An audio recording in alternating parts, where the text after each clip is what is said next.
आज का जो संदेश आया है वह किसी साधारण इंसान के लिए नहीं है। यह कोई सामान्य सूचना नहीं है, कोई अखबार की खबर नहीं, और ना ही ये उन लाखों करोड़ों संदेशों में से एक है जो इस डिजिटल दुनिया में हर पल तैरते रहते हैं। ना ही ये संदेश एक ब्रह्मांडीय चिट्ठी है, एक दिव्य पत्र है जिसका पता तुम्हारी आत्मा का है। इसे ब्रह्मांड की गहराइयों से, समय और स्थान से परे से विशेष रूप से तुम्हारे लिए भेजा गया है। अगर तुम इसे सुन रहे हो तो समझ लेना कि यह कोई संयोग नहीं है। तुम्हारी आत्मा ने इस संदेश को अपनी ओर आकर्षित किया है। ये तुम्हारे लिए है, और अगर तुम इसे अनदेखा करोगे, अगर तुम इसे महज एक और वीडियो या समझकर आगे बैठ जाओगे, तो शायद मैं ये बहुत जिम्मेदारी से कह रहा हूँ, शायद बाद में तुम्हें इसका गहरा पछताना पड़े, क्योंकि कुछ अवसर जीवन में बार बार दस्तक नहीं देते। कुछ देय संकेत केवल एक बार ही प्रकट होते हैं, और उन्हें पहचानना या ना पहचानना तुम्हारी चेतना पर निर्भर करता है। तो सुनो, अपने मन के सारे द्वारों को खोलकर सुनो, क्योंकि आज का जो संदेश आया है उसमें मुझे बहुत गहराई से एक दृश्य दिखाई दे रहा है। यह कोई धुंधली तस्वीर नहीं है, बल्कि एक जीवंत चलचित्र है जो तुम्हारी आँखों के सामने घटित होने वाला है। मैं देख रहा हूँ तुम्हारी जिंदगी के मंच पर एक ऐसे इंसान का आगमन हो रहा है, नहीं एक नहीं कई ऐसे इंसानों का एक समूह आता हुआ दिख रहा है, जो पहले आपसे, आपकी आत्मा से, आपके अस्तित्व से गहरी, बहुत गहरी नफरत करता था।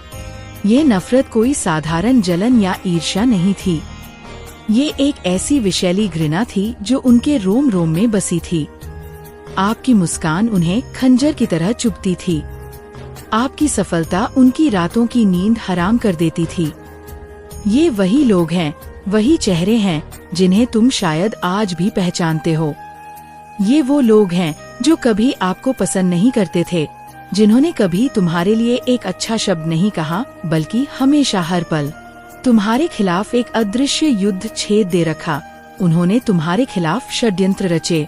ये षड्यंत्र किसी फिल्मी कहानी की तरह नहीं थे, बल्कि उससे भी कहीं ज्यादा खतरनाक और महीन थे। ये वो योजनाएं थी जो बंद दरवाजों के पीछे धीमी आवाजों में तुम्हारी पीठ पीछे बुनी जाती थी। ये सिर्फ अकेले नहीं थे, इनकी सबसे बड़ी ताकत इनका झुंड था। ये कभी अकेले खड़े नहीं हुए, क्योंकि अकेले खड़े होने की इनकी हिम्मत ही नहीं थी। ये हमेशा ऐसे लोगों के साथ मिलकर खड़ी रीढ़ ही रहते थे जो आपके प्रतिद्वेष रखते थे, जिनके दिलों में आपके लिए ईर्ष्या की आग जलती थी। एक नकारात्मक ऊर्जा दूसरी नकारात्मक ऊर्जा को अपनी ओर खींचती है, और इन्होंने मिलकर एक ऐसा विशैला घेरा बना लिया था जिसका केंद्र तुम थे। सोचिए, जरा उस समय को याद करने की कोशिश कीजिए। अगर कभी आपकी किसी से छोटी मोटी बहस भी हो जाती थी, तो ये व्यक्ति उस बहस को अपने फायदे में बदलकर उसे दिल का ताड़िज बनाकर दूसरे लोगों को अपनी टीम में शामिल कर लेता था। वह तुम्हारी बातों को तोड़ डरोदा कर पेश करता, तुम्हारे शब्दों में जहर घोलकर दूसरों के कानों तक पहुंचाता, और उन्हें ये यकीन दिला देता कि गलती तुम्हारी ही है, जैसे कोई गुप्त सेना तैयार की जा रही हो। एक ऐसी अदृश्य टीम जिसका निर्माण ही तुम्हारे विनाश के लिए हुआ, एक ऐसी टीम जिसका केवल एक ही लक्ष्य था, एक ही मिशन था, आपको गिराना, आपको तोड़ देना, आपको भावनात्मक और मानसिक रूप से पंगु बना देना। उनका एकमात्र उद्देश्य था आपको नीचा दिखाना, तुम्हारी चमक को धूमिल कर देना। वे सब मिलकर योजनाएं बनाते थे। मैं देख सकता हूँ कि कैसे वे एक साथ बैठकर तुम्हारी हर हरकत पर नजर रखते थे। तुम कहाँ जाते हो, किससे मिलते हो, क्या पहनते हो, क्या खाते हो, तुम्हारी छोटी से छोटी खुशी भी उनकी चर्चा का विषय बन जाती थी। वे षड्यंत्र रचते थे। वे तुम्हारे रास्ते में कांटे बिछाने की योजना बनाते थे ताकि तुम्हारी सफलता की गाड़ी रुक जाए। वे चाहते थे कि तुम्हारा आत्मविश्वास कांच के महल की तरह भर भरा कर गिर जाए, जिसके तुम जीवन भर बीनते रहो। वे तुम्हारे स्वाभिमान के पेड़च को जड्डा से काटना चाहते थे, ताकि तुम फिर कभी सिर उठाकर खड्डा के ना हो सको, और तुम्हारे घमंड को, जो कि असल में तुम्हारा आत्मसम्मान था, उसे वे चूर चूर कर देना चाहते थे। वे चाहते थे कि तुम खुद अपनी ही नजरों में गिर जाओ, कि तुम खुद पर संदेह करने लगो, कि तुम ये मानने लगो कि तुम किसी लायक ही नहीं हो। लेकिन देखो, ब्रह्मांड का खेल देखो। हकीकत क्या हुई? जो उन्होंने सोचा था उसका ठीक उल्टा हुआ। इतने सारे लोग, इतनी सारी नकारात्मक ऊर्जा, इतने सारे षड्यंत्र, सब मिलकर भी आपका बाल तक बांका नहीं कर पाए। वे सब एक होकर भी तुम्हारा कुछ बिगाड़ नहीं पाए। तुम अपनी जगह पर एक चट्टान की तरह, एकक पर्वत की तरह खड़े रहे, ना सिर्फ खड़े रहे बल्कि उनकी हर चोट ने तुम्हें और मजबूत बनाया। तुम और ज्यादा चमकने लगे।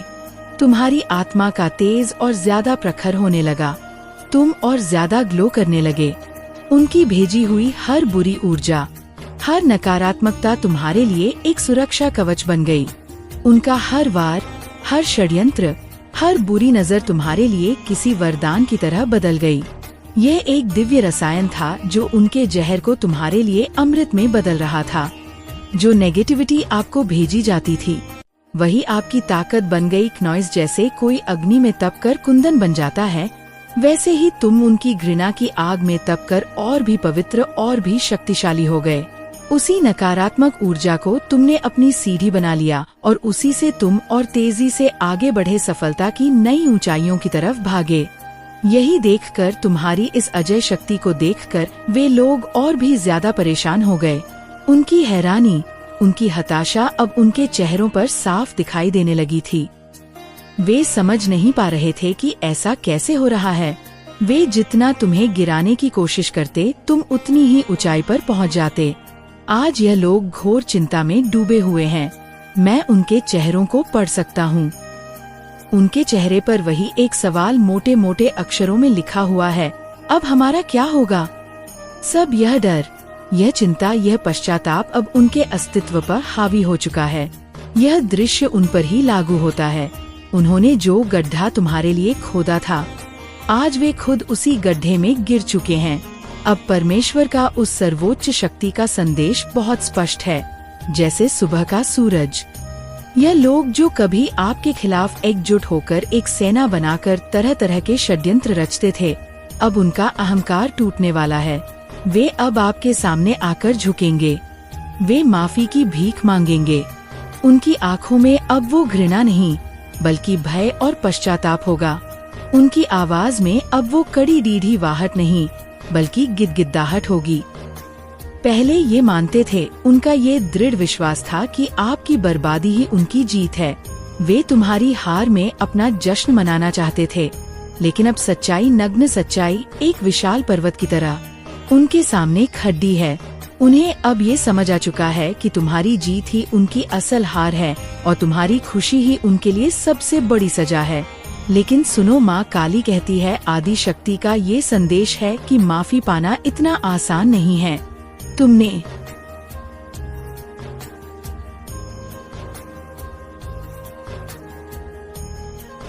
अपनी बड़ी आत्मा से, अपनी दयालुता से अगर इन्हें माफ कर दिया तो मैं भी इन्हें माफ कर दूंगी।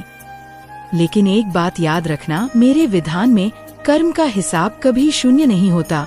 इनके कर्मों का हिसाब तो इन्हें पाई पाई करके चुकाना ही पड़ेगा। सबको अपने कर्मों का फल मिलता है। क्नॉइस, यह ब्रह्मांड का अटल नियम है। जो पाप का घड़ा भरता है वह एक दिन जरूर फूटता है और उसकी छींटे भरने वाले के ही दामन को गंदा करती है। एक एक कर्म का, एक एक बुरे शब्द का, एक एक बुरी भावना का हिसाब इन्हें चुकाना होगा। आपके जीवन में बहुत जल्द, मैं फिर दोहरा रहा हूँ, बहुत जल्द ऐसे लोग आएंगे जो एक बार नहीं बल्कि बार बार, सहस्त्र बार आपस माफी मांगेंगे। उनकी आत्मा उन्हें तब तक चैन नहीं लेने देगी जब तक तुम उन्हें क्षमा ना कर दो। ये वही लोग हैं, जरा याद करो, ये वही चेहरे हैं जिन्होंने ना जाने कितनी बार आपको अपना निशाना बनाया, आपको टारगेट किया, तुम्हारी राहों में कांटे बिछाए, हर बार कोई ना कोई बुरी योजना बनाई। मुझे यहाँ तक दिख रहा है ऊर्जा के स्तर पर कि यह लोग आपके खिलाफ सिर्फ मानसिक या सामाजिक हमले ही नहीं कर रहे थे, वे आपके खिलाफ स्पिरिचुअल अटैक्स तक करते रहे। काली ऊर्जा, नकारात्मक मंत्रों और बुरी नजरों का प्रयोग किया गया ताकि तुम्हारी प्रगति रुक जाए, तुम्हारी ऊर्जा का स्रोत सूख जाए। यहाँ तक कि आपके वाहन तक को नहीं छोड़ते थे। मैं देख सकता हूँ कि वह तुम्हारे एक्सीडेंट के बारे में सोचते रहते थे। उनकी नकारात्मक सोच इतनी गहरी थी कि वह चाहते थे कि तुम जिंदगी भर के लिए अपाहिज हो जाओ, ताकि तुम बिस्तर पर पड़ी डीडी हेड जाओ, ताकि तुम अपने सपनों को कभी पूरा ना कर पाओ। इतनी गहरी, इतनी भयानक नकारात्मकता ये आपके लिए अपने दिलों में रखते थे। लेकिन देखो, यही तो तुम्हारी असली शक्ति है, यही तो तुम्हारी दिव्यता का प्रमाण है कि इन सब के बावजूद भी, इतने गहरे हमलों के बाद भी तुम आज सुरक्षित खड्डी डीहे हो। न केवल सुरक्षित बल्कि पहले से कहीं ज्यादा मजबूत, कहीं ज्यादा आत्मविश्वासी और कहीं ज्यादा चमक रहे हो। उनकी हर चोट तुम्हें तराशने वाला हथौड़ा बन गई। उनके हर बार ने आपको थोड़ा नहीं बल्कि फौलाद की तरह और मजबूत बना दिया। यही आपकी जीत है और यही उनकी करारी हार है।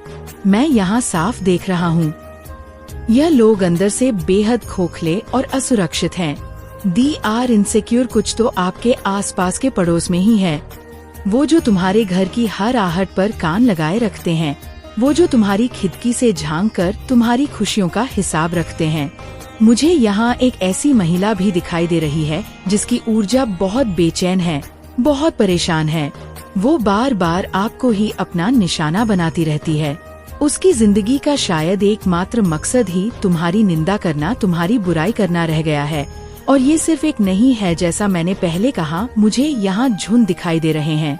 हाँ, ये झुंड कभी परिवार से आते हैं, तुम्हारे अपने खून के रिश्तों में से कोई ऐसा हो सकता है, कभी रिश्तेदारों से जो तुम्हारी खुशी में शरीक होने का नाटक करते हैं पर पीठ पीछे छुरा घोंपते हैं, कभी पड़ोस से और कभी काम करने की जगह से जहाँ तुम्हारी तरक्की किसी की आंखों में कांटे की तरह चुभती है। लेकिन इन सब की प्रवृत्ति एक जैसी है, नीच और ईर्ष्यालु। पर याद रखिए, परमेश्वरी माँ, वो जगत जननी, वो सब देख रही है। उनकी हजारों आँखें हर पल सब कुछ देख रही है। और अब वो दिन आने वाला है, वो समय की गड़ा चुकी है जब यह सब आपके सामने घुटनों पर झुकेंगे, आपके चरणों में आकर माफी मांगेंगे। हाँ, यहाँ पर एक बहुत बड़ा कंफर्मेशन आ चुका है। ऊर्जा का प्रवाह बदल गया है। ये भविष्यवाणी बदल रही है और तेजी से तुम्हारी ओर आ रही है। दिव्य शक्ति ने आपके जीवन की पटकथा को फिर से लिख दिया है और इस नए अध्याय में तुम्हारी विजय का उत्सव है। आपके भावनाओं के साथ बहुत खेला गया। इन लोगों ने सिर्फ तुम्हें नहीं, तुम्हारे पूरे परिवार को तकलीफ दी। उन्होंने आपकी खुशी छीनने की कोशिश की। एक हंसते खेलते मुस्कुराते परिवार को उन्होंने रोने पर मजबूर किया। तुम्हारे घर की शांति को भंग करने का हर संभव प्रयास किया, लेकिन तुमने धैर्य रखा। मैं तुम्हारे धैर्य के स्तर को, तुम्हारी सहनशीलता को सलाम करता हूँ। ये कोई साधारण धैर्य नहीं था, ये एक साधक का धैर्य था, एक भक्त की सहनशीलता थी। आपने सब कुछ सहा मगर टूटे नहीं। आपने ईश्वर पर, अपनी माँ पर, अपनी आदिशक्ति पर अटूट भरोसा रखा और लगातार आगे बढ़ते रहे। आपको शायद अंदर ही अंदर पहले से ही यह पता था। तुम्हारी आत्मा तुम्हें ये संदेश दे रही थी कि आज जो भी मेरे साथ हो रहा है, यह अस्थायी है। कल इसका न्याय स्वयं परमेश्वरी मांग करेंगी। और जब ब्रह्मांड बदला लेता है, जब प्रकृति न्याय करती है, तो वह बड़े अजीब और रहस्यमयी ढंग से लेती है। सामने वाले को समझ भी नहीं आता कि अचानक ये विपत्ति का पड़ा। उसे पता ही नहीं चलता कि ये दुर्भाग्य की लहर कहाँ से आई और उसे डुबोकर कहाँ ले गई। अब वही होने वाला है, क्योंकि मैं आपको देख रहा हूँ, तुम्हारी ऊर्जा को महसूस कर रहा हूँ। तुम गहरे भक्ति भाव में डूबे हुए हो। माँ काली काल रात्रि जैसी उग्र और शक्तिशाली शक्तियाँ तुम्हारे साथ ढाल बनकर खड़ी है। और सच कहूँ, अब तुम्हारी ऊर्जा का स्तर ऐसा हो चुका है कि अगर कोई तुम्हारा दिल गलती से भी दुखा देता है तो प्रकृति उसे बदला जरूर लेती है, और इतना जोरदार बदला लेती है कि सामने वाला कहीं का नहीं रहता। ये तुम्हारी भक्ति का, तुम्हारी सच्चाई का, तुम्हारी दुआओं का असर है। हाँ, तुम्हारे दिल से निकली हुई वो मूक प्रार्थनाएं, वो आंसू जो तुमने अकेले में बहाए थे, वो सीधे परमेश्वरी तक पहुँची है। यही वजह है कि जिसने भी आपको रुलाया है, जिसने भी तुम्हारी आंखों में आंसू दिए हैं, वह इंसान अब खून के आंसू रोएगा और जल्दी ही रोएगा। कोई बचने वाला नहीं है। आपके भीतर जो धैर्य का बीज था वह अब एक विशाल वृक्ष बन चुका है और अब वह फल देने वाला है। वह दिन आ चुका है जब आपके दुश्मन आपके सामने रोएंगे, गिड़गिड़ाएंगे। आपने कभी अपनी आत्मा से कहा था ना, कभी ईश्वर से ये प्रार्थना की थी ना, मैं अपनी आँखों से देखूंगी जिस दिन ये लोग मेरे सामने खून के आंसू रोएंगे। तो वह भविष्यवाणी अब सच होने जा रही है। तुम्हारे नफरत करने वाले अभी बहुत सारी अनजान मुसीबतों से गुजर रहे हैं। वे तुम्हें ये बताना नहीं चाहते। वे दुनिया के सामने मजबूत होने का दिखावा कर रहे हैं, लेकिन अंदर ही अंदर वे टूट रहे हैं, बिखर रहे हैं। कहीं न कहीं उन्हें खुद यह एहसास हो चुका है कि यह सब उनके कर्मों का ही फल है। उन्हें संकेत मिल चुके हैं। ब्रह्मांड ने सीधा उन्हें इंगित किया है। तुमने एक पवित्र आत्मा का दिल दुखाया, तुमने उसके साथ गलत किया। अब तुम्हें इसकी कीमत चुकानी होगी। किसी ने अपनी किस्मत खो दी है, कोई अपनी नौकरी, अपना व्यापार गवा बैठा है, किसी की तरक्की पर लग गया है, किसी के घर से हंसी और खुशी छीन गई है क्योंकि उन्होंने आपके जीवन में बहुत दखल दिया था। उन्होंने आपकी भावनाओं का मजाक उड़ाया था। उन्होंने भरी महफिल में आपकी बेइज्जती करने की कोशिश की थी। अब उनकी बारी है, वे छोड़े नहीं जाएंगे। उन्हें हर हाल में, हर कीमत पर अपने कामों का फल भुगतना पड़ेगा और यहीं पर मैं साफ देख पा रहा हूँ। उनकी चेतना में ये बात उतर चुकी है। उन्हें अब ये समझ आ चुका है। हाँ, ऊपर से कहीं न कहीं से उन्हें ये संकेत मिल चुका है कि उनके बुरे दिन शुरू हो गए हैं और ये तो अभी बस शुरुआत है। और अब मैं आपको एक और बात बताता हूँ, एक बहुत ही सुंदर और सकारात्मक बात। आपके घर में कोई बहुत बड़ा उत्सव आने वाला है। कोई बहुत बड़ी खुशखबरी आपके दरवाजे पर दस्तक दे रही है। एक ऐसी खुशखबरी जिसका आप शायद सालों से, लंबे समय से इंतजार कर रहे थे। आप लोग मुझे सचमुच बड़े स्तर पर खुशियाँ मनाते हुए दिखाई दे रहे हैं। देखिए, कैलेंडर में अभी दिवाली तो नहीं है, लेकिन तुम्हारी ऊर्जा को देखकर ऐसा लग रहा है जैसे आपकी असली दिवाली अब आने वाली है। और कौन जाने यह संदेश आपके पास दिवाली के आसपास ही पहुँचे या किसी और खास मौके पर। क्योंकि जब भी आप कोई दिव्य संदेश या रीडिंग सुनते हैं तो वह संयोग नहीं होता, वह उसी समय के लिए होता है। तो चाहे आप इसे फरवरी में सुन रहे हो, मार्च में, जून, अगस्त, सितंबर, अक्टूबर या साल के किसी भी महीने में, ये संदेश आपके लिए बिल्कुल सही समय पर आया है। और मुझे क्यों लग रहा है कि आप सचमुच पटाखे और फूलझड़ियाँ जलाते हुए नजर आ रहे हैं, जैसे आपकी जिंदगी का लंबा वनवास अब खत्म हो रहा है और अब असली दिवाली आपके द्वार पर खड़ी है। आपकी ऊर्जा यहाँ पर इतनी खुश, इतनी सकारात्मक और इतनी चमकदार दिख रही है कि मानो सालों बाद, एक लंबी अंधेरी रात के बाद, आपके जीवन में सूर्योदय की पहली किरण लौट रही हो। इतनी ज्यादा उत्सव, इतनी ज्यादा खुशियाँ मैं यहाँ पर महसूस कर रहा हूँ कि खुद मेरी आंखें भी भावुक हो रही है, क्योंकि मुझे आपकी वो भावना, वो गहरी अनुभूति साफ दिख रही है कि जैसे आप कह रहे हो, क्नॉइस, आखिरकार हमारे सिर से यह बोझ उतर गया। अब हम चैन की सांस लेंगे। अब हम अपनी जिंदगी खुलकर बिना किसी डर के जी पाएंगे। आपकी यह स्थिति देखकर, आपकी इस आने वाली खुशी को महसूस करके मुझे गहरा सुकून मिल रहा है। मैं आपको एक ऐसी ऊर्जा में देख रहा हूँ जहाँ आपकी रातें अब बेचैनी और करवटें बदलने में नहीं गुजरेंगी। अब जब आप सोएंगे तो नींद गहरी और सुकून की होगी। सपनों में भी खुशियाँ होंगी। अब जब आप हंसेंगे तो वह दुनिया को दिखाने वाली नकली हंसी नहीं होगी, बल्कि सच्ची और दिल की गहराइयों से निकली खिलखिलाहट होगी। मैं आपसे कहना चाहता हूँ, इस ऊर्जा को पूरी तरह से स्वीकार करने के लिए कृपया जय माँ काली लिखकर इस ऊर्जा को अपनाएं और उसी के साथ अपने दिल की कोई एक गहरी इच्छा मान लीजिए।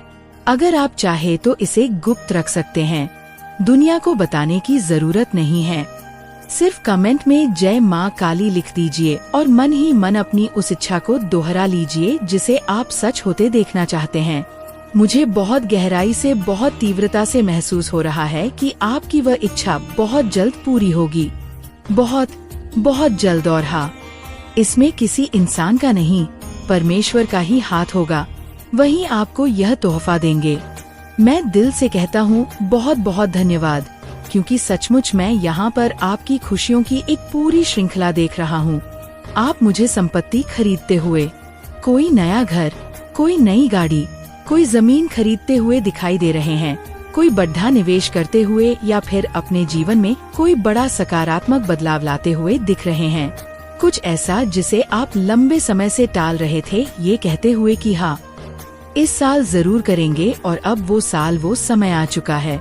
आपकी जिंदगी में अब एक स्थिरता, एक ठहराव आने वाला है। हाँ, वही स्थिरता जिसकी आपको वर्षों से तलाश थी, और ये कोई छोटी मोटी बात नहीं है। यह एक ऐसा संतुलन है जो लंबे समय तक बना रहेगा और जिसे अब कोई हिला नहीं पाएगा, कोई बुरी नजर इसे छू नहीं पाएगी।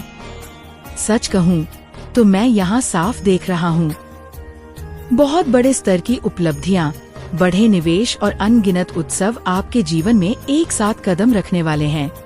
बहुत समय के बाद, एक लंबे इंतजार के बाद इतनी अनगिनत खुशियाँ आपको मिलने वाली है कि आप खुद भी हैरान होकर के उठेंगे। ओह माय गॉड, ये सचमुच जादू है। ये कैसे हो गया? जैसा मैंने पहले कहा था, आपके जीवन की राह भले ही कठिन और लंबी रही हो, पत्थरों और कांटों से भरी रही हो, लेकिन मंजिल कभी नामुमकिन नहीं थी। अब जो रास्ता ईश्वर ने आपके लिए बनाया है वह सीधा, साफ और सुंदर है, और वह सीधे आपके पास आ रहा है। ऐसा लग रहा है जैसे आपके जीवन पर दिव्य आशीर्वाद की वर्षा हो रही हो। याद रखो, तुम कोई साधारण इंसान नहीं हो, तुम ईश्वर के अपने बच्चे हो, एक दिव्य आत्मा हो। आपको कोई चोट पहुंचा है, कोई आपका बुरा करे और ईश्वर उनसे हिसाब ना ले। क्या ये संभव है? कभी नहीं, कदापि नहीं।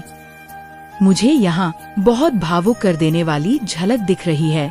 एक तरफ तुम्हारा जीवन ऊपर उठ रहा है और दूसरी तरफ आपके जो नफरत करने वाले हैं, जो लोग आपको नीचा दिखाने की कोशिश करते थे, उनकी इच्छाएं, उनके सपने, उनके अहंकार सब धीरे धीरे रेत के महल की तरह टूटते जा रहे हैं।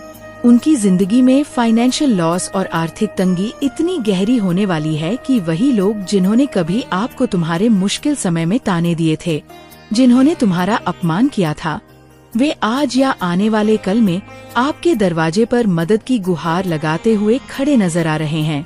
मुझे साफ दिख रहा है कि आपके परिवार में पहले जो तीसरे पक्ष ने, किसी बाहरी व्यक्ति ने आग लगाने की कोशिश की थी, वह सच्चाई से बेनकाब होकर हमेशा के लिए हट जाएगी। जो लोग आपके घर के बुजुर्गों के सामने, आपके माता पिता के सामने आपको अपमानित किया करते थे, जिन्होंने बड़ों का भी आदर नहीं रखा, वही लोग आज गहरे पछतावे की आग में डूबकर आपसे माफी मांगते नजर आएंगे। वे आपसे फिर से भावनात्मक जुड़ाव बनाने की कोशिश करेंगे, मीठी मीठी बातें करेंगे। आपके मन ने कभी सोचा था ना, उन अंधेरी रातों में ये ख्याल आया था ना, एक दिन आएगा जब जो दर्द मुझे दिया गया है वही इन लोगों को भी मिलेगा। अब वही समय तुम्हारे सामने आ रहा है। परमपिता परमेश्वर ने देर तो की है, लेकिन अंधेर नहीं किया। जो अन्याय आपके साथ हुआ था, उसका संतुलन अब प्रकृति कर रही है, ब्रह्मांड कर रहा है। मुझे यहाँ साफ दिखाई दे रहा है कि उनके घरों में पैसों की तंगी बहुत गहराई तक फैल चुकी है। कोई बहुत बड़ा नुकसान उन्होंने अभी हाल ही में झेला है या बहुत जल्द झेलने वाले हैं। उनकी आर्थिक स्थिरता जिस पर उन्हें बहुत घमंड था, वह बुरी तरह हिल चुकी है। उनके बीच से कोई बीमार भी हो सकता है, यहाँ तक कि अस्पताल तक एडमिट होने की स्थिति आ सकती है। और यह सब यूं ही नहीं हो रहा। उन्होंने आपके पीछे जो षड्यंत्र किए, जो गलत काम किए, जो मजाक आपकी परिस्थितियों का उड़ाया, आज वही सब उनके जीवन में लौटकर दस्तक दे रहा है। दिव्य न्याय अब उनके जीवन में उतर रहा है। यही परम सत्य है। ईश्वर के न्याय के आगे किसी का छल, किसी की चालाकी और किसी की क्रूरता ज्यादा दिन तक टिक ही नहीं सकती। हर एक इंसान को, चाहे वह कितना भी शक्तिशाली क्यों ना हो, अपने कर्मों का भुगतान करना ही पड़ता है। मैं मानता हूँ कि ये सब सुनना शायद आपके लिए आसान नहीं है, क्योंकि तुम एक दिव्य प्राणी हो, तुम्हारे हृदय में करुणा है। मुझे भी ये महसूस करके अच्छा नहीं लग रहा कि इतना कठोर समय उनके जीवन में आने वाला है, लेकिन यह सत्य है। कर्म कभी किसी को छोड़ता नहीं। हमने भी अपने जीवन में यह सब सहा है, इसलिए हम जानते हैं कि जब कोई और इस दौर से गुजरता है तो उसकी पीड़ा कितनी गहरी होती है। हमें भी उस समय लगा था, ओ माय गॉड, कितना बड़ा दुख है।